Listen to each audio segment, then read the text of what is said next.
Hello, friends and family, and it's time for another Front Porch Talks from the Heartland. Today I'm going to discuss divine creation and Roe versus Wade. Each of us are spirit children of God, created in His image. We each have the potential to create life, either as a male or as a female.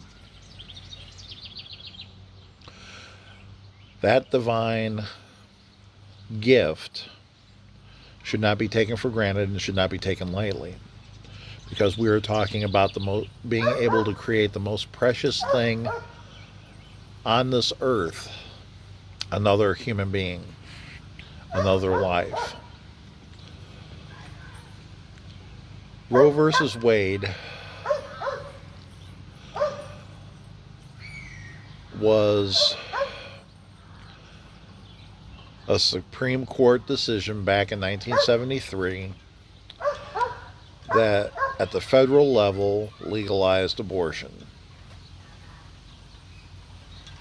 Now, there are certain instances where abortion is justified. One, if the woman's life is in danger from the pregnancy, such as an ectopic pregnancy where the fertilized egg, the embryo, embeds itself in the fallopian tubes, that can kill a woman, and it cannot be transplanted. That is a reason for an abortion. Another reason for an abortion would be if the fetus is carried to term and it is determined that the fetus will not survive on its own outside the womb. Those, in my opinion, those are the only two instances where an abortion is justified. The reason why I say this is that my wife is the product of rape. Her biological mother, at the age of 13, was raped by her stepdad, and she got pregnant. This was back in 1981. My wife's mother had the option to have an abortion or to keep the child. She chose to have the child and put it up for adoption, which was the most logical and the greatest gift to me, because I have my best friend for life because of the decision that she made.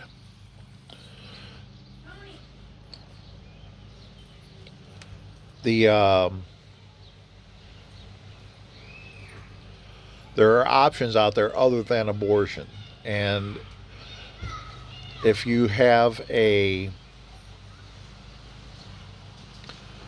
viable pregnancy from something such as that, there are options available to the woman other than abortion.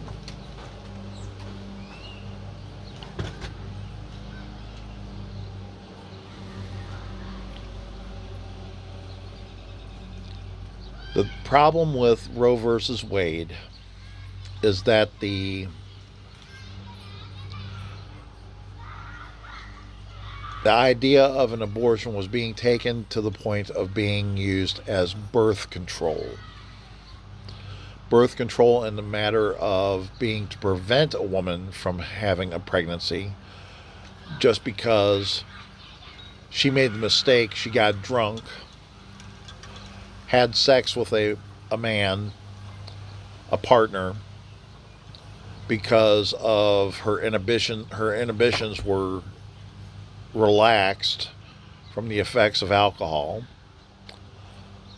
and she regrets now the decision that she made.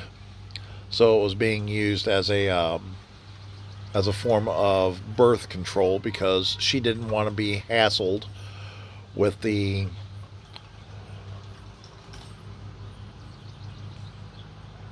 repercussions of the decision that she made when she was drunk. That's not what abortion is for. If you make the decision to have sex and you create a child, you're responsible not only in this life, but in the judgment to come.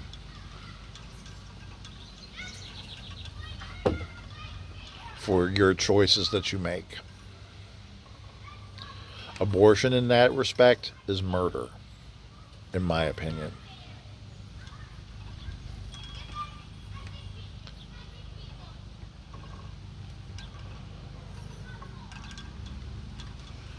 I'm glad Roe versus Wade has been overturned.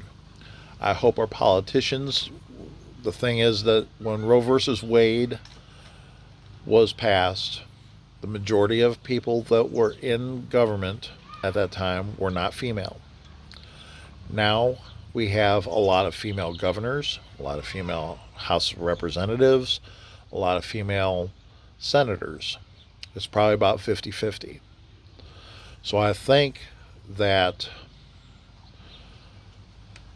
we'll see some common sense, practical legislation come from this.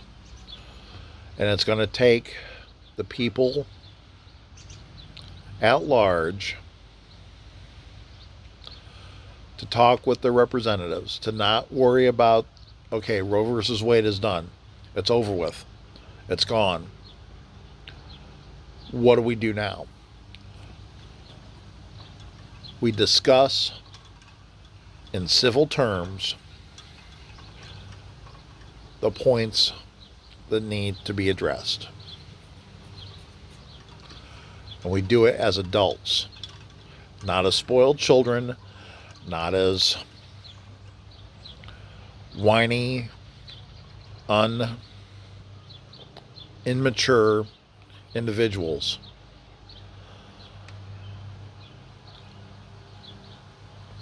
We need to come to a consensus,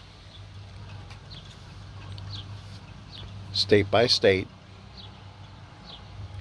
And if you don't like the laws that your state passes,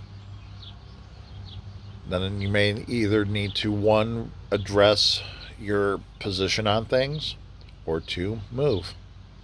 Find a state whose laws coincide with your belief system.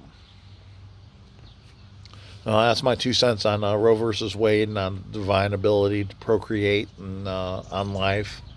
Life is the most precious thing. I know that we are all struggling, especially nowadays with the inflation being the way it is and gas prices being the way they are. And trust me, we're all suffering. We're all struggling. But there is help out there. If you feel like that you're in a position that you have no answers for, reach out, network, talk with people, find people that can help you. There are resources out there. Trust me, I've found them. And I can say that my state representative here in Iowa helped me when my wife became disabled. He didn't help me financially, but he helped me get the resources, get to the people that could help me financially with improving the condition of my house for my wife because of her disability. So, to say that the government doesn't work, those people haven't even tried.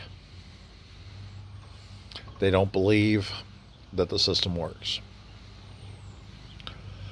because they're afraid of it. And they don't know how to make it work. You have to open your mouth and you have to ask. The worst thing that the people can say is no, and don't be afraid of rejection. That's my 2 cents on Roe versus Wade and the divinity of life and everything. I hope you all find this message informative and uplifting, educational, and enlightening, maybe even a little provocative, because it's a kind of a hard line stance. It's something that I take to heart. It's something that I take personally, because I have seen the negative effects of it over the years.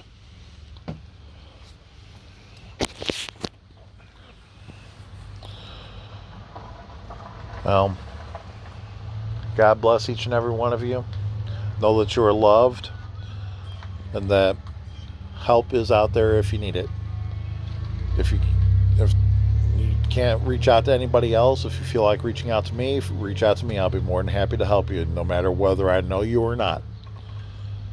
If I know you personally, great. If I don't know you, even better. God bless and take care.